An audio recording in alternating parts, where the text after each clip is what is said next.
ଏହା ହେଉଛି ବୃନ୍ଦାବନ ଗାଁ, ଯେଉଁଠି ରହୁଥିଲେ କୃଷ୍ଣ ଭଗବାନ। ଗାଁ ଲୋକମାନେ ବର୍ଷା ଦେବତା ଇନ୍ଦ୍ରଙ୍କୁ ପୂଜା କରୁଥିଲେ। କୃଷ୍ଣ କହିଲେ, ଆମେ ପ୍ରକୃତିକୁ ଓ ଗୋବର୍ଦ୍ଧନ ପର୍ବତକୁ ପୂଜା କରିବା ଉଚିତ।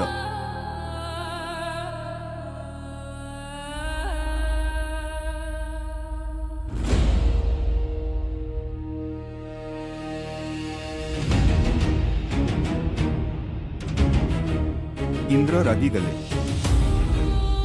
से भयंकर वर्षा पठाइले।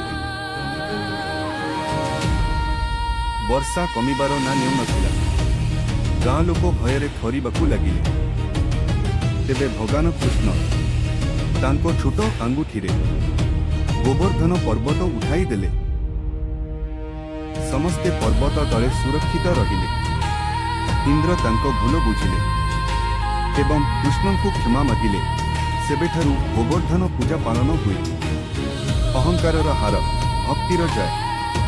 प्रकृति को सम्मान करंतु।